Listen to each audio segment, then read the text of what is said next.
Welcome to Healing Horizons with Saima. Here, transformation meets truth. And today, we are joined by our amazing guest, Dr. Amy Loden Tiffany, triple board certified physician, founder of Virt Vitality Medical and Wellness Consulting, and a powerful voice for women's holistic healing. From surviving a life threatening pregnancy complication to redefining what thriving truly means, Amy helps women move beyond perfectionism to rediscover balance spiritually, emotionally, and physically. So, Dr. Amy, welcome to the show. Thank you. I'm delighted to be here. Oh, it's my pleasure to have you here, Amy, and I really look forward to make this a meaningful experience for you. So, Amy, as you talk about how healing begins when women stop chasing perfection, so can you share that? What does that shift look like in real life? Yes, it's a shift that I think almost every woman goes through many times in her life, but it's a constant reevaluation of what's not working, where she wants to be, and what needs to happen in between to make that happen. Sometimes that includes things you cannot control. And so understanding those factors and setting an idea of what means value, what brings value to you, what is meaningful, and what impact you want to have across your life can help align yourself with the things that matter and let go of the things that don't. Hmm. That makes sense. That's really remarkable.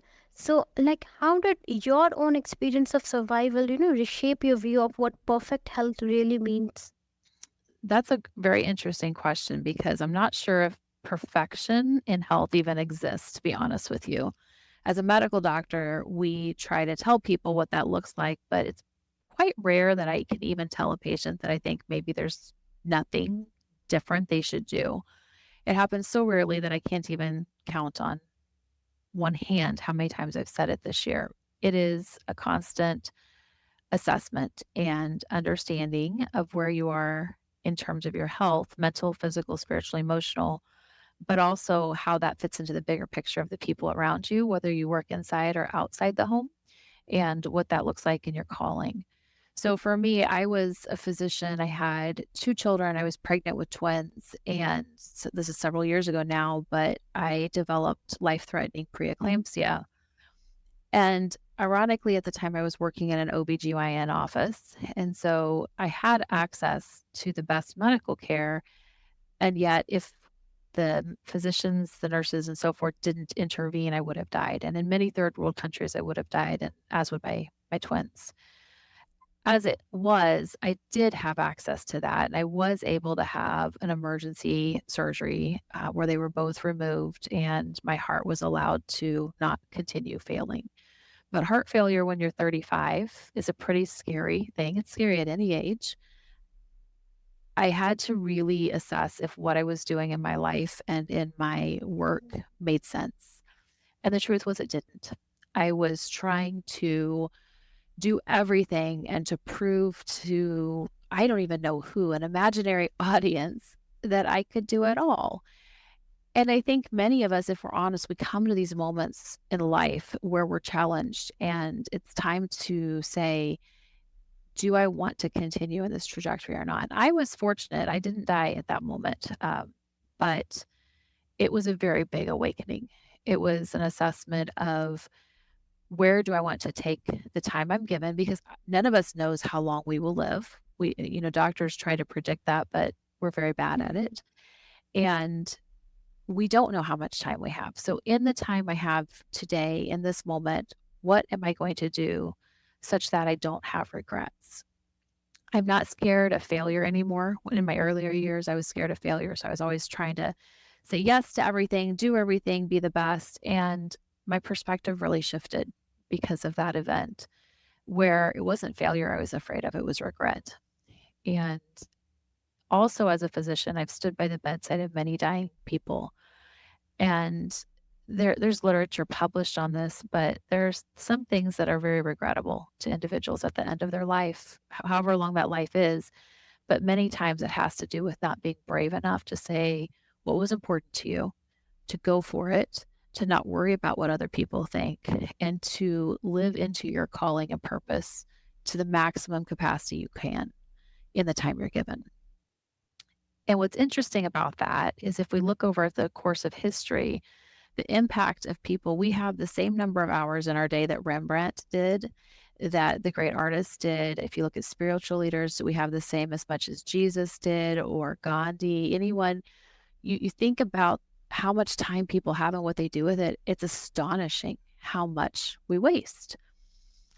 And so then we tell ourselves we need time management, but honestly, that's the wrong answer. Time management isn't the problem. It's priority management. Our priorities are not aligned. And because our priorities are not aligned, we're not living into a meaningful existence or future to the degree we could. That's a really powerful perspective, Ami. And like, thank you first of all sharing that so openly. And it's incredible that how personal experiences, especially ones that test us deeply, can like completely redefine what we like thought health was supposed to look like.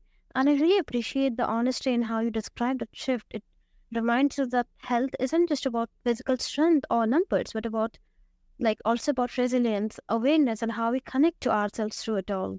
Yes. Mhm.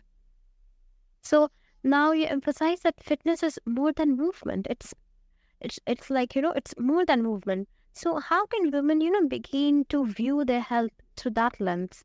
Mhm. That's a great question. I think the reason many times we default to it being movement or even what we eat is because those are tangible habits that you can influence. I think it's a lot more tricky to look at health from a perspective of we are eternal beings, we are more than our bodies, and what does that play in? There's a really interesting book your readers might be interested to learn about called The Body Holds the Score.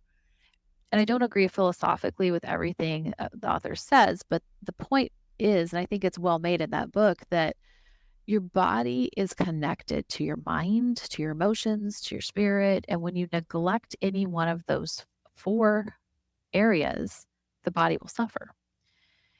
And what makes me incredibly sad is how many people don't focus holistically on all four areas. They only focus on one and they don't have the impact they want. They don't have the relationships that they wanted to. And they die with regrets.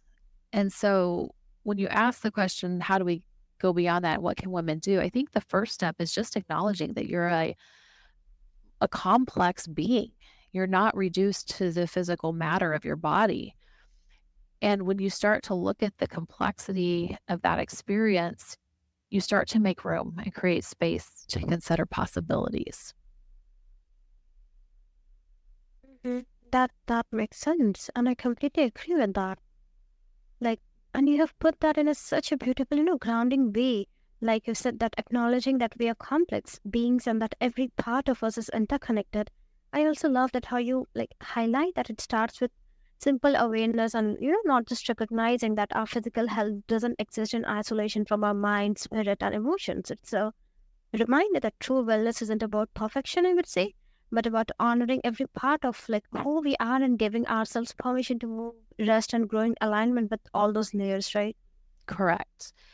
And I think if we could each start to do this, right? And instead of being so focused on what is our task list, our to do list, our bucket things of what we have to accomplish, we start to give freedom and opportunity to become and live into and step into the future we were created to have. And I think that's just something that because our learning environment and so much of our cultures are based on success as defined by reaching a certain status, having a certain title, having a certain bank account, because that's how we've defined success, we're missing the point. And because we're missing the point, we die paupers rather than as rich as we could. And of course, it's not just us in silos, right? We interact with our children, our parents, our siblings, our communities. So as women, if we could just say, we're going to start with these simple, aware that I'm a complex being. And then I'm aware that I need to consider all of these things individually, but also collectively. I think we're going to see a tremendous difference in the impact we have. I completely agree with that, Amy. So now you work with high performing women who face burnout and hormone shifts. So, like, why do you think balance is often the first thing sacrificed? I think one of the under-recognized aspects of the perimenopause years, which is about 10 to 15 years before menopause happens, and menopause is just no more periods or the ovaries stop working. And I think one of the things that women and businesses don't understand is that due to the fluctuating estrogen levels, you end up having times in a monthly cycle where women just aren't thinking as sharp as they normally would. It doesn't mean they're not sharp, it just means they have barriers to accessing it. And if companies started to realize this and support their women through that phase of life, I think we would have women who could be more productive. This is true of the home too, by the way. It doesn't have to be in businesses. If women would give themselves permission to realize that certain times of the month during that specific kind of reverse adolescence that's happening, they start to have freedom because they don't feel guilty for the things they're not doing or not remembering or not getting out of their mind because they physiologically and biologically can't access it at certain times to the same degree they can at other times. Now, that's not an excuse. And of course, we'll always, people will come and say, well, it's just, I'm low estrogen now, so doesn't matter how I show up. And that's not true, right? It does matter how you show up and that you put your effort forth and you bring your best to the table.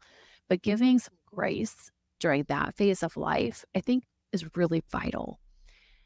For example, if you just had a baby and you have a 6-week-old kid at home, no one expects you to be sharp as a tack, right? It's the same thing for perimenopause and women going through this transition. There's just simply times they need more grace. Truth is, men need grace at different times in their life too. And so instead of holding each other to these standards of perfection, which we know is not attainable, we know it's not realistic, no one's claiming to be God, when we start releasing each other and ourselves from that expectation, we can only benefit. It can only help us as individuals and collectively as societies. That makes so much sense, Amy. It's such an honest reflection of what so many women experience when they're constantly, striving to keep everything running. And it's a powerful reminder that you have met that maintaining balance isn't a luxury, it's actually essential to sustain energy, purpose, and overall well being. Yes. That's an interesting way you put it. Can I push back on that just a little bit? Is that okay? Yeah. One of the things that bothers me, and I haven't figured this out completely for myself yet, so I'm kind of brainstorming with you. But one of the things that bothers me about the idea of balance is that it exists because I've never in my experience had that or seen other people reach it. I see people reach this idea of integration, but even that is very imperfect. And for myself, I don't even strive for either. What I look at is I think, how can I have my actions aligned with what I value? So understanding my values, then I can start to act from them. And that has been so much more empowering to me than trying to fit things into these concepts, of balance or work life integration. And so I would just offer that as a thought to consider that maybe it doesn't even exist and we're fooling ourselves.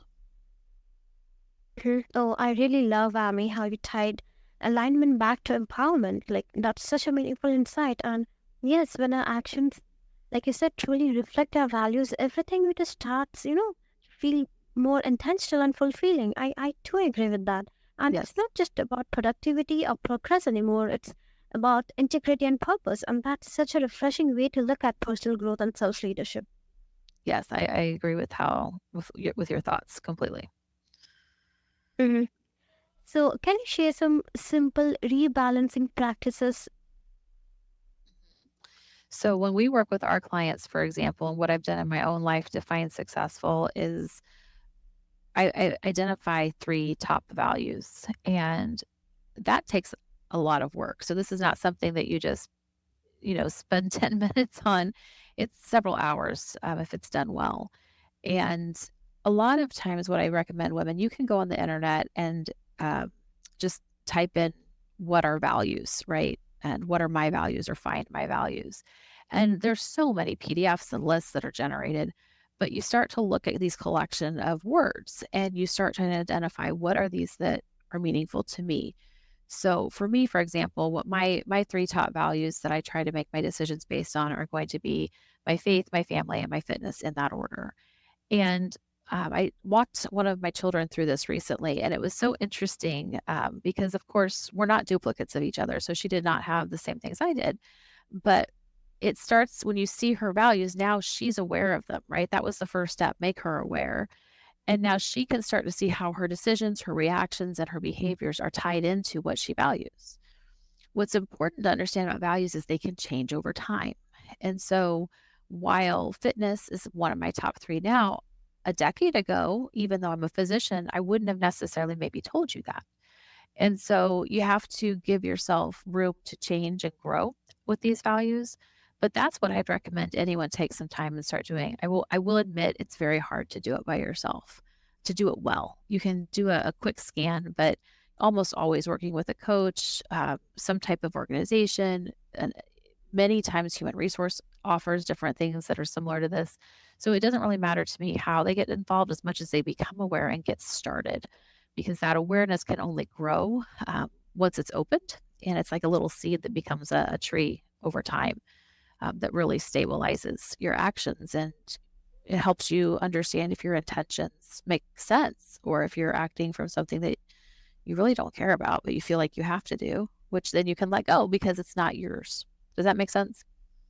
Yes, that makes sense, and I love that. Like, yeah, it's a great reminder, that rebalancing doesn't always have to mean big, dramatic changes. It can come from those small, consistent choices that help us reconnect with ourselves. And again, the way you describe it really makes balance feel more accessible and sustainable for anyone listening. Yeah, I think that's probably the number one empowering thing to do to start with is understand what your values are. Once you understand that and you recognize that you're a complex being and you start to explore those two together, it really does make it simpler.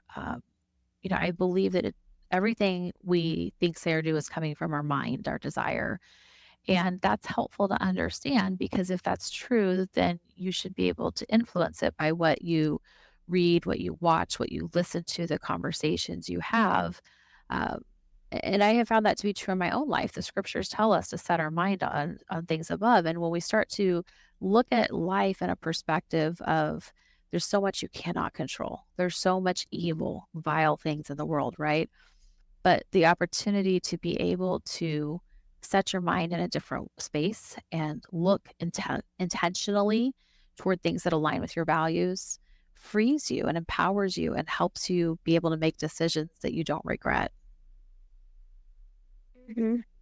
Absolutely, that's so real and true. Now, you have built a new model of care rooted in vitality and purpose. So, what does true thriving look like to you now? It looks like taking the time to make investments in all areas of my life. So, if I ignore my physical health because I'm only focusing on mental, emotional, and spiritual health, that's to my detriment, right?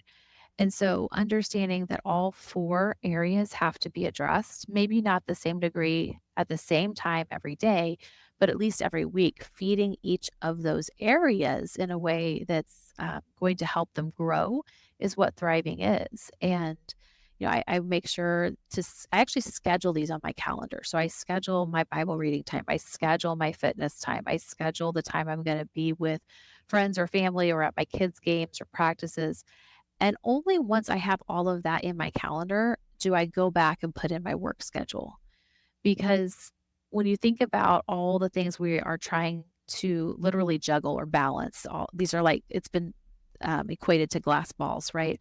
So your faith, your family, your friends, your health, those are all glass balls. The work ball that we spend so much time, so much energy, and give so much of our lives to is a rubber ball instead of a glass ball. And if you drop glass balls, they shatter. But if you drop a rubber ball, it bounces. So starting to think in terms of I have these four aspects of my life, but then how in the bigger picture do they come into who I am and what I prioritize and where I value and spend my time and money and energy. That's what thriving looks like is understanding that and then acting from it. Mhm. That's a grounding approach. It really shows that thriving isn't just a concept, it's something like we actively design through our routines and choices. And I love that how you have made that intentional scheduling a part of living with purpose. Mhm. So I'm really, when we enter this, I'm really curious to ask that how did you discover that this structure was so essential for your vitality? Yeah. So interestingly, it was from me failing doing things my own way. And when I reconnected with my faith and started reading the scriptures, I actually found the answer in them. I found that it's very clear that there are things you have to do, behaviors, habits, and mindsets. And when you align first, and that's why faith is my primary value, but when you align that first, everything else fills correctly. It's kind of like the example of a jar. You may have heard this, but there's a jar and you have big rocks, medium rocks, and small rocks. You have to get all of them in the jar. If you put the small and medium rocks in first, there's no room for the big rocks. But if you put the big rocks in and then the medium rocks, the small rocks fill everything else and then everything fits in the jar. And so understanding that visual from the perspective of I need to feed my soul first, my mind, my emotions, and then my body, and all of those need to happen allows me to show up as the mom, as the physician, as the friend, as the daughter that I'm designed to be. That's a really powerful realization. I mean, it really, highlights that how much like daily choices shape our energy and well-being. And I love how you have, turned into what our body and mind need to thrive. It really makes me wonder that once we recognize this, so were they like once you recognize this, were there any adjustments or experiments you made this that that really solidified this approach for you? Right. Once I recognized this, then I started making intentional decisions. And when I realized what I was wanting to be at the end of my life, I worked backwards to figure out how do I do that. And that's what we help our patients do. We really force them to say, what do you want to be in your health, in your life, in your relationships? And then let's work backwards from that. And that's where people are truly empowered to live fulfilling lives and to reach their potential. That's fascinating. So, like, how can listeners, start redefining thriving in their own lives today? So the first step is to become aware that maybe you're not thriving. And then from there to begin studying and understanding what the different areas of your life have, where you're maybe strong and where you maybe need some growth. A lot of us are really good in our work life, but not so good in our home life, our relationships, let alone our health. And so, kind of doing an assessment of give yourself a score between 1 and 10. Where would you rank yourself in your physical health overall? 1 is terrible, 10 is amazing. Where would you rank yourself in your financial health, in your emotional health, in your spiritual health? You right? And you just kind of have these different domains that are important to you. And then you rank yourself and you say, okay, in 5 years, where do I want that number to be? Where do I want it to be in 5 months? Where do I want it to be in 5 weeks? Right. And you just keep working backwards until it becomes very clear that to get to each of those steps, what do I need to do today? What is the next best step I need to take? Oh, I love Amy that how like practical and reflective that is. Like you describe it, it really gives listeners a concrete way, I would say, to start engaging, with their own well-being instead of just thinking about it abstractly. And I really appreciate that how you have framed thriving as a journey and not a destination. And like how this, scoring approach, as you explained, can make progress measurable and intentional. It's such a simple yet powerful tool for anyone looking to align their daily choices with the bigger vision of health and fulfillment. Yes, it's also a free tool. You don't have to pay anything to use it. You just have to be honest with yourself. Yes. So, Dr. Amy, you reminded us that true healing isn't about perfection, it's about presence, balance, and honoring the divine connection between body, mind, and spirit. And to every woman listening, your health is not a race, it's a relationship. So slow down, breathe, and begin again from the inside out.